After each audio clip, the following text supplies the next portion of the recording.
I had over 10 notebooks in my planner lineup for 2025, which might sound like a lot, but each of them filled a specific need that I had for my personal organization. That being said, just because we have clear intentions around how we want a planner to be used, doesn't necessarily mean it actually gets used. So which ones stood the test of time, which ones flopped, and what am I going to be bringing into next year? When it comes to planning my yearly journal or planner lineup, I like to look back so that then I can move forward with intention. So the first entry to my planner lineup for 2025 was my everyday journal. Technically this is 3 journals rather than just 1, but that's because they don't last me the full year. This first one lasted 6 months, whereas these other 2 lasted 3 months each. The purpose of my everyday journal is everyday organization. This is where I put in my task lists, plan out how I'm going to tackle each week. I'll put in specific collections and layouts to tackle different projects and goals, and essentially any kind of information that I'm going to want to have handy on an everyday kind of basis. In these ones, I use cyclic planning rather than monthly planning, so breaking the year down into blocks of 28 days rather than the calendar months, and this has been so great for being better able to appreciate the passage of time, break down projects into more manageable chunks, and just get stuff done. That being said, for my first everyday journal this year, I got to about April and fell into a huge planner slump. I wasn't getting into my journal, I didn't like the setups that I'd done, I just wasn't using any of the pages, and I got to a point where I was actually wondering if I wanted to continue with a paper-based planner at all. It didn't probably help that at the time I was really getting into Notion and having a lot of fun and just joy in there, so I did start toying around with the idea of maybe moving my system digital. Not to the extent where I actually did that, but it was something I was thinking about. Thankfully by May, I had made some changes and was feeling a lot better about my journaling, leaning into practices that were working for me and scrapping the ones that weren't, because that was really part of the issue I had. I was setting up all of these layouts at the start of each month or cycle because I felt like it was expected maybe. It's something that had worked for me previously and everybody else seemed to be doing it, so in theory it should work for me too.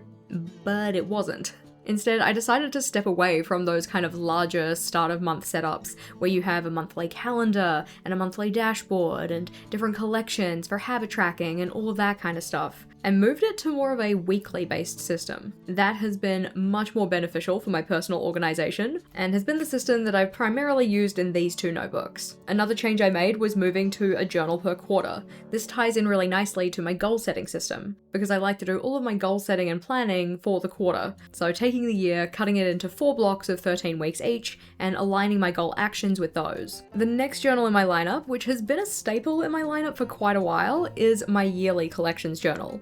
The idea behind this one is that for those year-long collections, the trackers and logs that you're going to want to use over the span of an entire year, rather than setting them up in my everyday journal, of which I had 3 this year, and then with each new setup having to migrate all of those things, you can just set it up once in its own separate notebook, and then you don't have to do all of that transferring, which in theory makes sense and previously has worked really well for me. But this year, with moving more to that quarterly system rather than thinking about annual planning, I just wasn't getting into my yearly collections journal anywhere near as much. That's not to say that I don't like the layouts that I put in there. I do feel good about the setup, I like the way it looked, and the function that I had for each of those different layouts does still make sense for what I want in terms of my planning system, but it's just in a spot that I don't readily go to. To say that this journal is a failure is not a fair statement, I think, given the fact that I've been using it since 2022, year upon year, because funnily enough, I don't make quite enough yearly collections to fill up an entire 160-page notebook, so I'd use up as much space as I need to for any year, and then use the notebook again the next year to set up the next year's yearly collections. That means that it has 2022, 23, 24, and 25, and while there is space for 2026 in here, given the fact that I haven't really been using it so much, it's not looking too likely to be part of my lineup.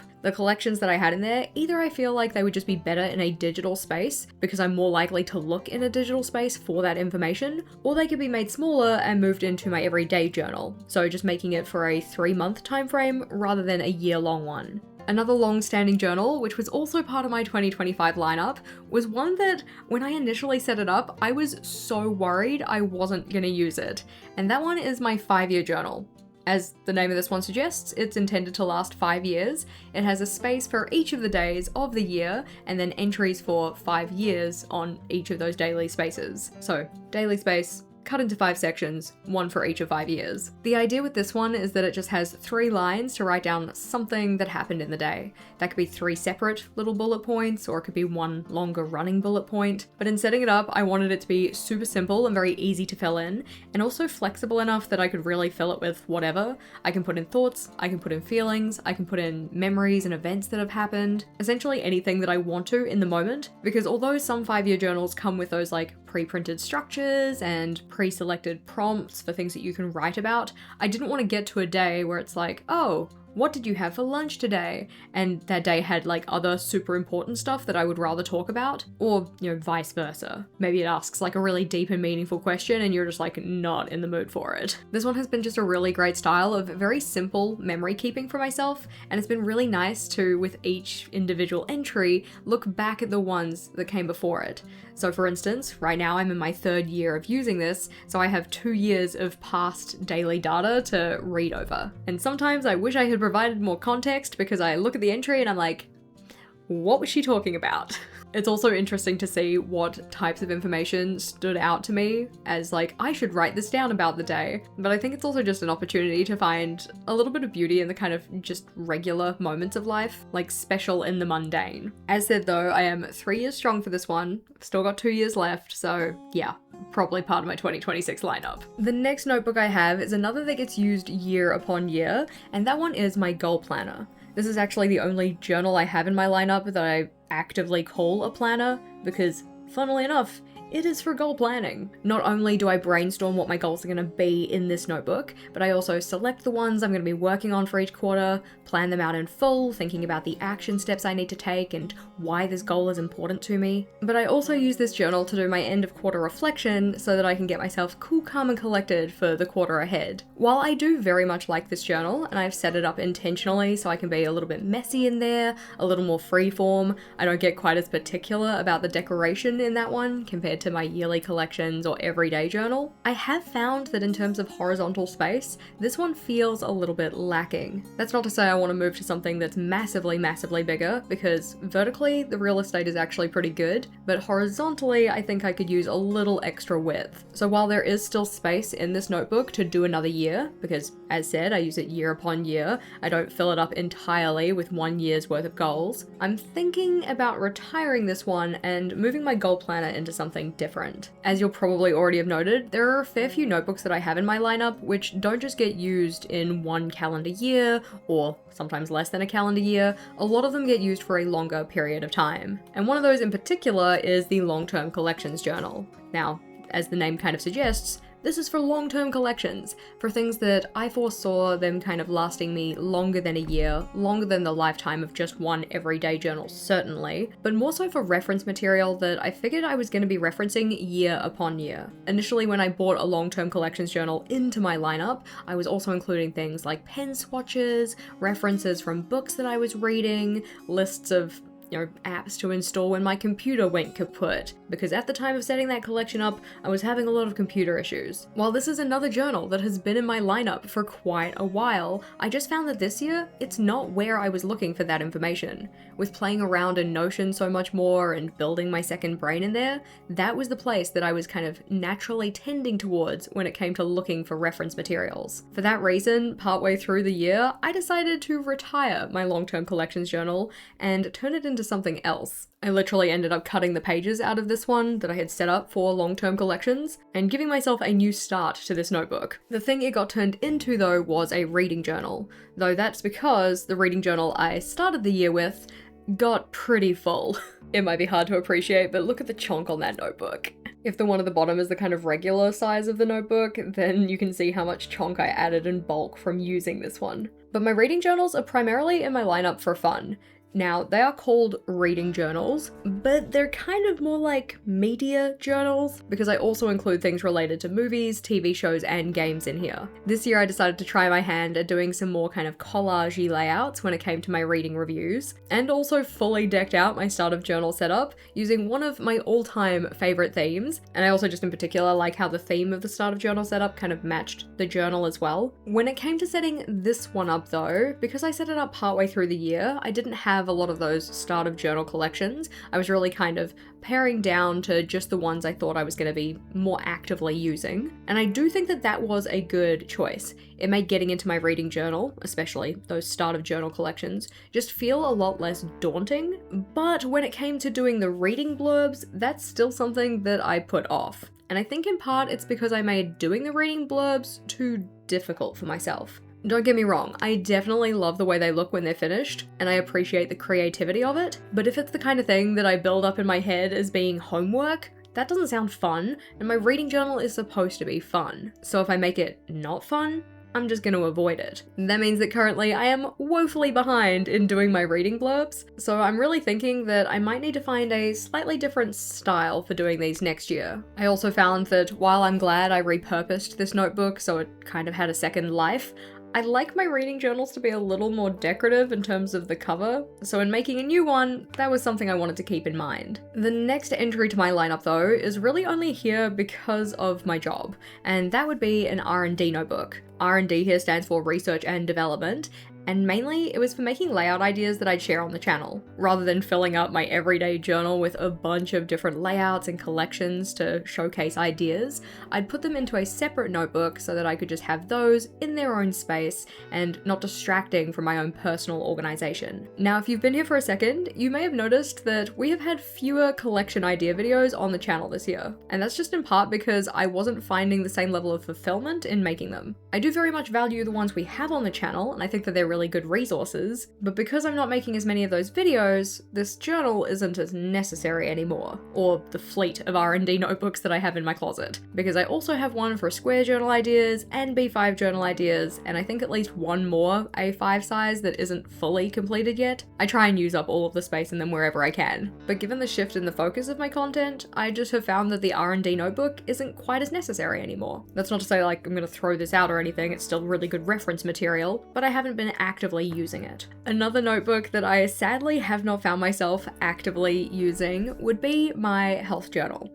Now, I set this one up last year as a commitment to myself for my health journey. Like really saying, no, you are going to do this, we're gonna set up a notebook, we're gonna like lean into the sunk cost fallacy and spend time, effort, and energy setting this guy up so that then you're more likely to stick with your health goals.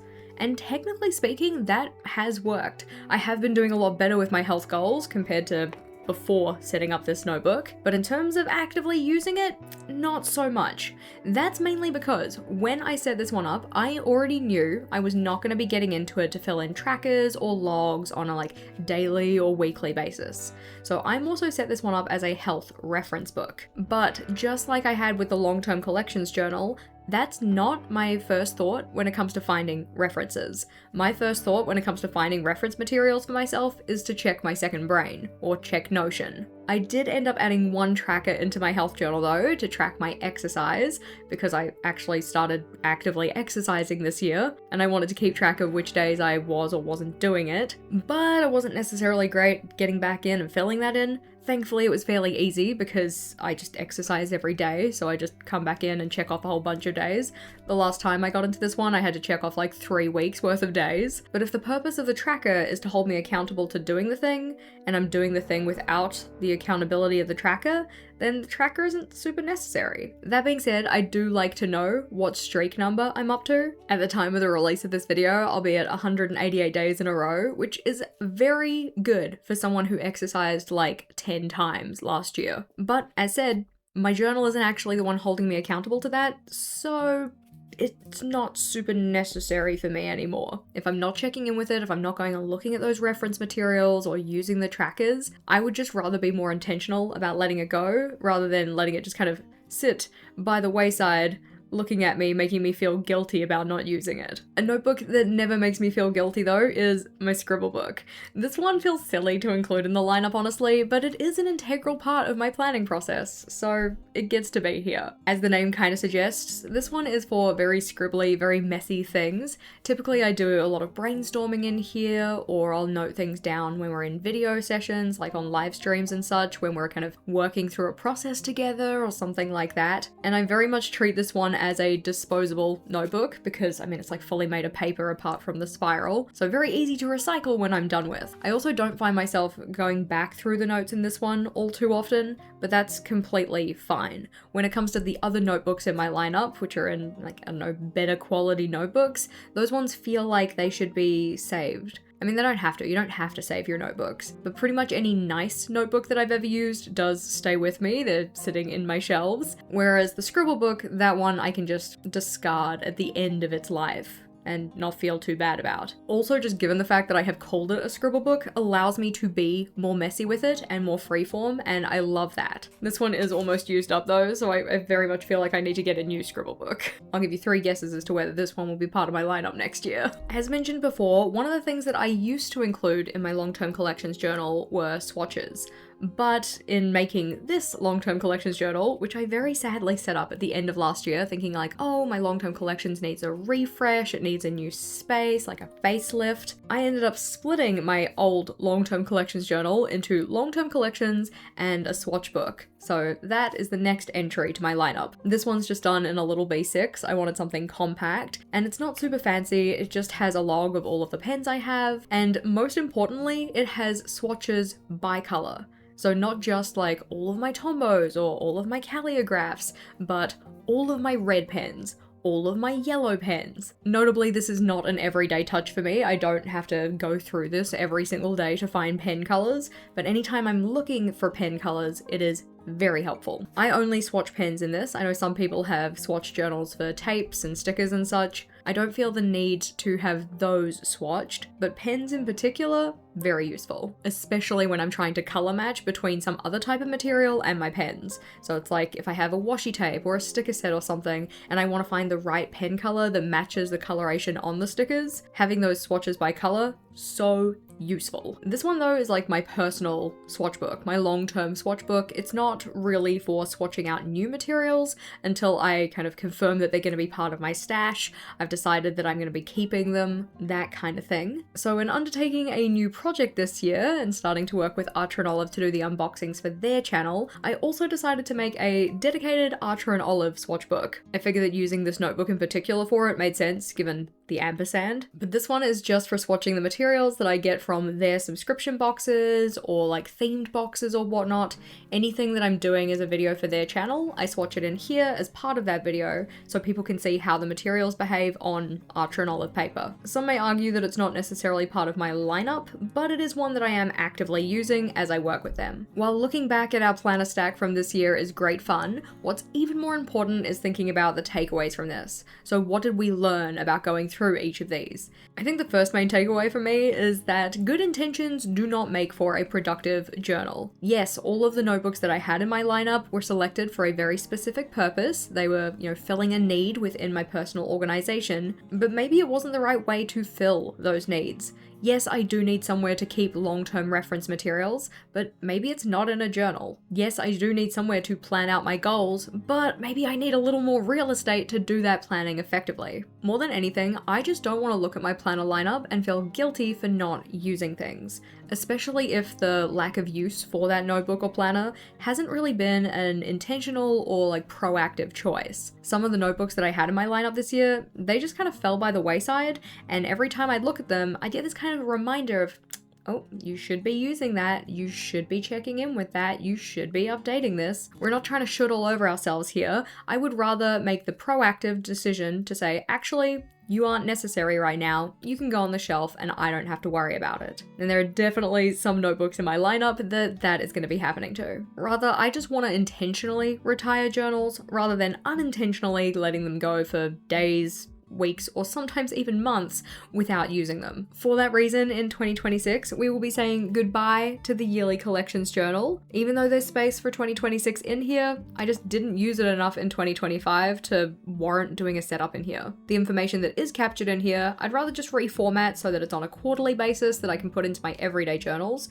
or maybe I'll move it to Notion if it's more of a kind of reference thing. The long-term collections journal is also one that is getting retired, in the sense that it was already retired. I ripped the pages out of it, and any long-term references, those will also probably be going over into Notion. My health journal, while the intentions were admirable, and yes, it did help me get started and commit to my health journey, I just don't need it anymore. And that's okay. That's not to say I'm giving up on my health journey. I'm still very much going to be working on my health goals.